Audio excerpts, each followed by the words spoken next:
All right, we are back with our second half of our discussion on criminology as applied to cybercrime.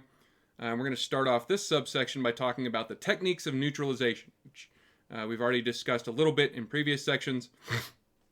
As a reminder, techniques of neutralization are from two researchers named Sykes and Matza. And originally there were 5 of these. I discussed in the digital piracy section how there has been additional techniques of neutralization developed and introduced since the original 5 were created by Sykes and Matza. And these are kind of justifications, right? These techniques of neutralization describe how people can consider themselves to be law-abiding people, to be good people. But they commit crimes, they commit deviance, they do something bad, but they justify it to themselves. They say, yes, I did this thing that would otherwise be considered a bad thing, but I was justified in doing it because, right? And the original 5 kind of techniques of neutralization were denial of responsibility, which is essentially, there was some outside force or outside thing that caused me to have to do this. It wasn't my choice. It wasn't my fault, right? There's denial of injury, i.e., nothing bad happened. There was no real harm. Nobody got hurt. There's denial of the victim, i.e., it was their fault. I did this to them. It was, he insulted my wife, so I had to hit him, etc. Condemning the condemners, which is basically, you say I'm a bad person for doing this, but you're a bad person because you do this similar thing or this other thing. And then there's appeal to higher loyalties, which is, I don't care what the law says I'm supposed to do or supposed to not do.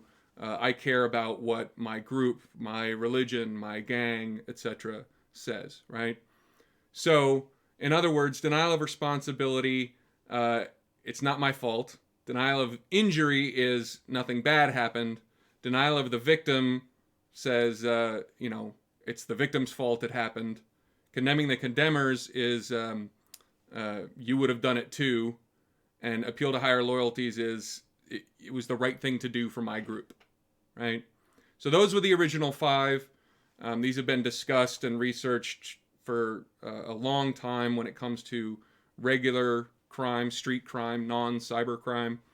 And when it comes to cybercrime, it really, most of the research, most of the discussion has really focused on piracy, where again, denial of injury and denial of the victim are 2 of the most common of these sub-techniques of neutralization. People use to justify and say, yes, I'm committing a crime by downloading this intellectual property in an illegal way, but it's not my fault because, right? Now, the oldest kind of criminological theory that is discussed in the vast majority of criminology classrooms is deterrence.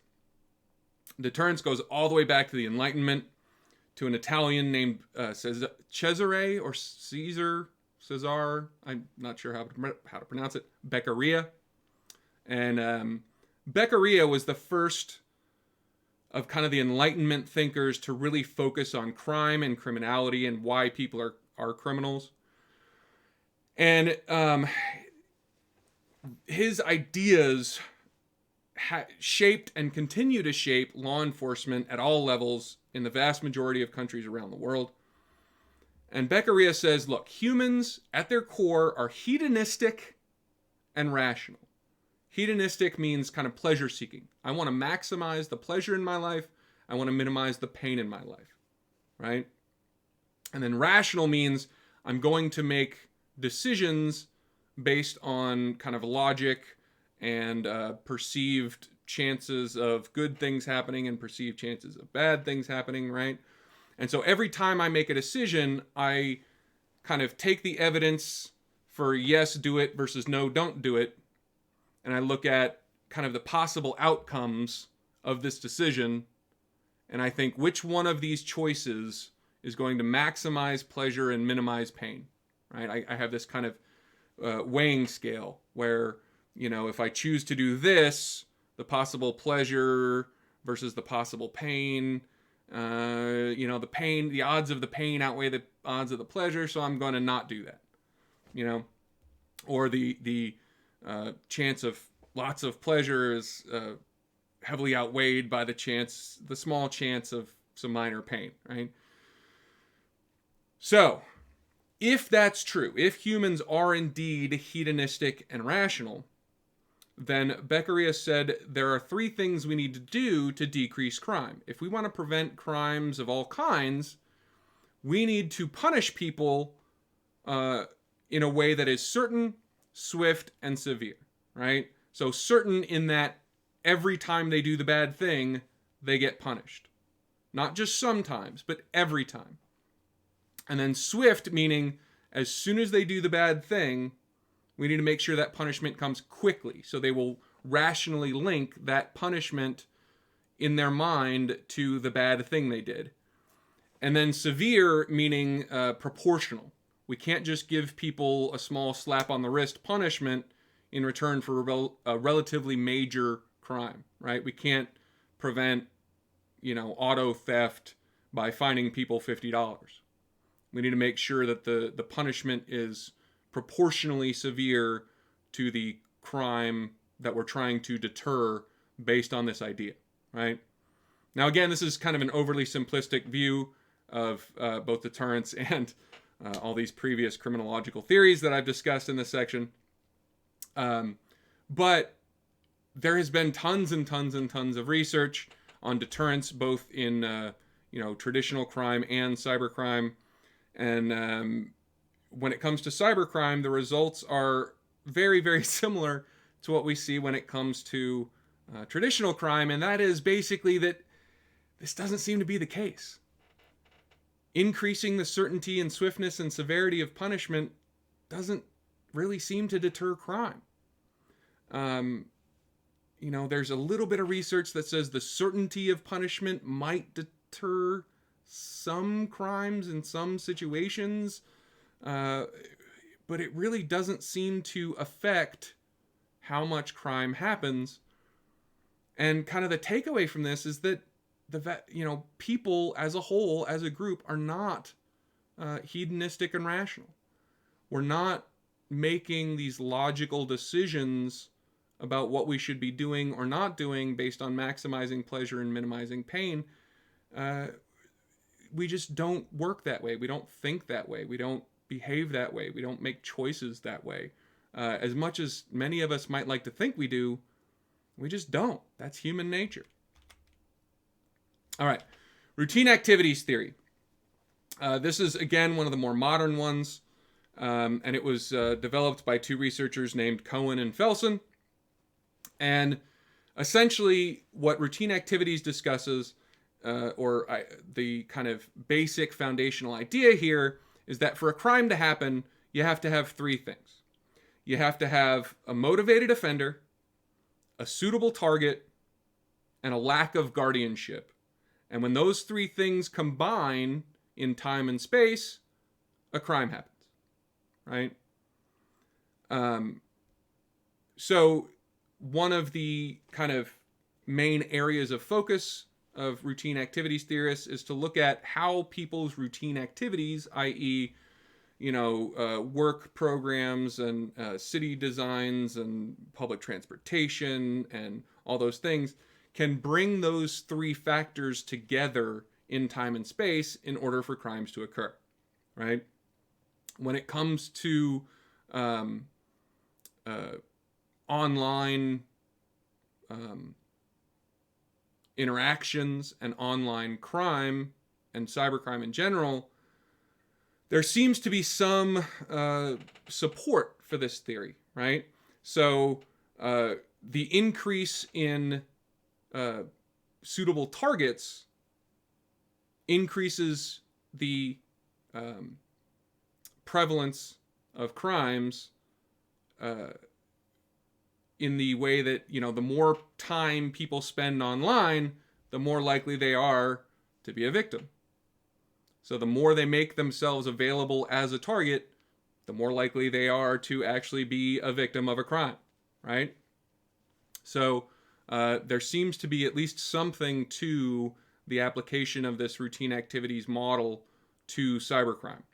On the other hand, you know, kind of the online cyber version of capable guardianship are things like, you know, parental monitoring software and antivirus programs and all those things.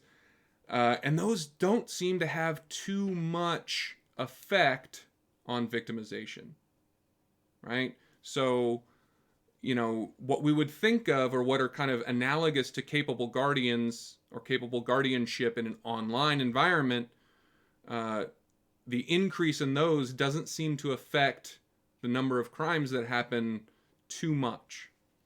So there's some support for this routine activities model, and there's some evidence that it might not be totally applicable in a cyber context. Now, there are a few kind of new theories about why crime happens, or how crime happens in an online environment. So why do cyber crimes happen specifically? You know, these theories are developed specifically for cyber crimes rather than traditional crime, right? One of those is space transition theory, and space transition theory basically says that we act differently when we're in an online environment versus an in-person environment. And while we might be a perfectly law-abiding person in an in-person environment, we would never, you know, steal or rob or you know, commit assault or anything. When we transition into that online environment, it's not just it's not just us in the online environment. We actually kind of, our internal concept of ourself has changed based on our the fact that we're interacting with other people online rather than in person. It's almost like we see ourselves as a different person when we're interacting online than we do when we see ourselves interacting with others in person. And then there's digital drift, and digital drift kind of refers to, you know, it's similar to that kind of learning theory peerage group kind of thing. But with digital drift, it's much more about how when people go online, they drift into different areas, different subcultures, different groups of people, different interaction types, and different interaction styles. And that digital drift can make us see different perspectives, different group worldviews, different values, and that can kind of, you know, create justifications or not for these different cyber crimes.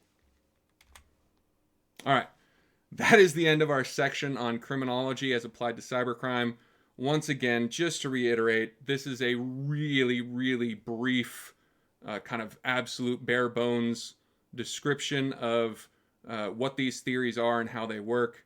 If you're actually interested in this, please look into criminology, look into either one of my courses, or just go on to Google and search for criminology and why do people commit crime, and read a lot of the research coming out about these different theories and how well they predict some kinds of crime versus other kinds of crime.